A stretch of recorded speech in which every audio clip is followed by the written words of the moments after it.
C'est important pour nous cet audit dans la mesure où ça va nous permettre de faire la situation de référence, surtout en matière de prise en compte du genre au niveau des activités des maires, que ce soit au niveau institutionnel ou au niveau programmatique. C'est ça qui va nous permettre après de voir les caps et de faire des propositions de solutions à travers un plan d'action pluriannuelle, donc sur 5 ans, 2020-2024. Pour le moment, la programmation, c'est de juin au mois de novembre 2019. Et cet audit se fera sur plusieurs étapes. Déjà, on lance aujourd'hui l'audit. Maintenant, on va passer à la collecte des données au niveau des institutions sous tutelle du ministère de l'Agriculture. Ensuite, aller voir les partenaires.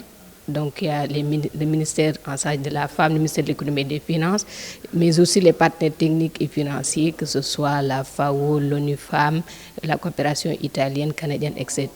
L'ONU Femmes, c'est l'entité des Nations Unies. Et aussi, nous travaillons aussi sur le développement, l'autonomisation de la femme. Nous travaillons aussi sur la participation de la femme et sur tous ces aspects. Et cet audit nous intéresse globalement pour nous voir un peu la place de l'égalité des sexes et de l'autonomisation de la femme dans les politiques du ministère de l'Agriculture et de l'Équipement rural. Et ça nous intéresse. Et c'est pour ça que nous sommes là, prêts à côté de la conseillère technique du ministère de l'Agriculture. Nous allons appuyer techniquement et financièrement.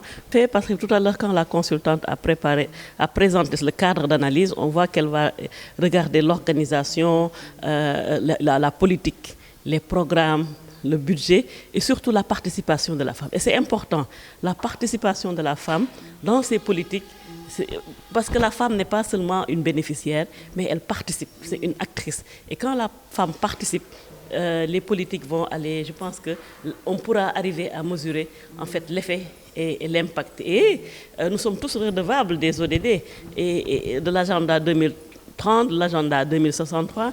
Et si nous arrivons aujourd'hui à mesurer la participation de la femme dans ces politiques, je pense que nous pourrons mieux mesurer la participation de la femme au Sénégal dans les politiques et aussi dans l'agenda 2030 et l'agenda 2063. Donc c'est important d'avoir des cadres de mesure de la participation de la femme, de leur prise en compte dans les politiques, dans les budgets et dans tout le processus des politiques. Le ministère de la Femme coordonne la mise en œuvre de la politique nationale genre du Sénégal, qui, dans ses orientations, voudrait qu'on nationalise le genre dans l'ensemble des interventions des ministères sectoriels. Il y a des ministères qui, même avant le ministère de l'Agriculture, ont procédé à cet audit technique genre. Je veux parler du ministère de la Santé, le ministère de la Formation professionnelle, le ministère des collectivités territoriales, entre autres.